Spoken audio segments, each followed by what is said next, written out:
Hello everyone. Tingnan nyo guys ang siso ko sa veranda. Ang dami guys oh. Ayun ako nakuha. Gawa tayo ng siso recipe ngayon. Sarap guys. Tingnan nyo ang dami.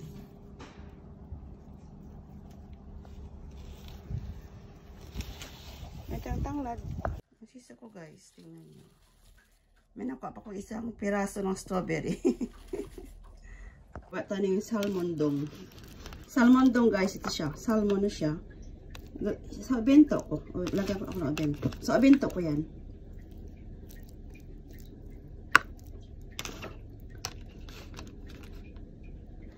Then, malagay ako ng siso na kinuha ko doon sa garden ko. Yan lang. Thanks for watching. Lagay tayo ng dressing. Sauce para sa ko sa ano ba yan? Yada. Eto ne. Yan, guys. Lagay ako ng sauce. Tingnan nyo.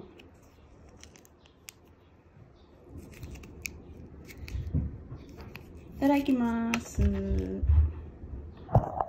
So, guys, pag-uwi ko ng bahay, gumawa rin ako ng salmondong. Everyone, guys, gawa tayo ng salmondong. So, meron akong Japanese rice. Ano lang. 150 grams lang guys ang ano ko. So meron tayong salmon na bili na salmon.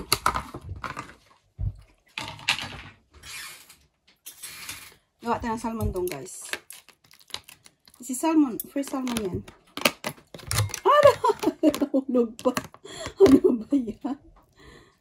So yan. So guys, tapos ilagay ko guys yung siso. Galing sa akong garden. Oh guys, ano yan? Sisa ko rin yung siso. Siso is life for me. Tapos maglagay ako ng sauce or dressing ng salmon.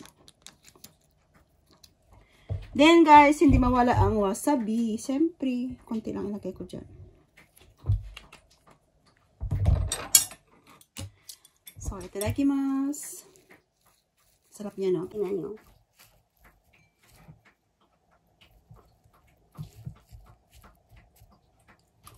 Musi. Tayo ng green tea. Lagyan tayo ng hot water.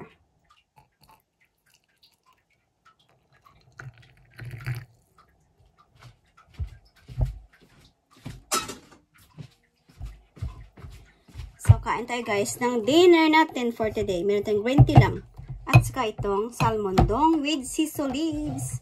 Itadakimasu.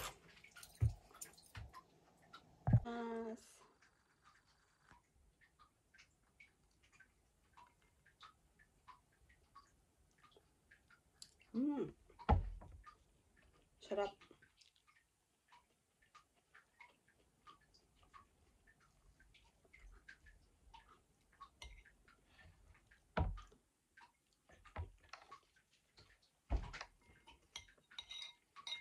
Sarap guys.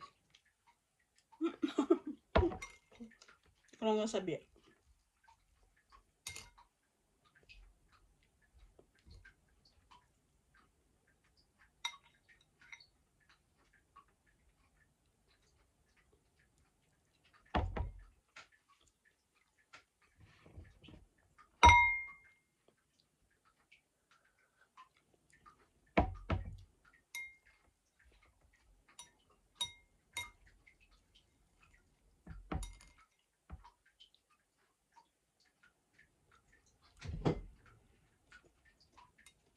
Ang sarap guys.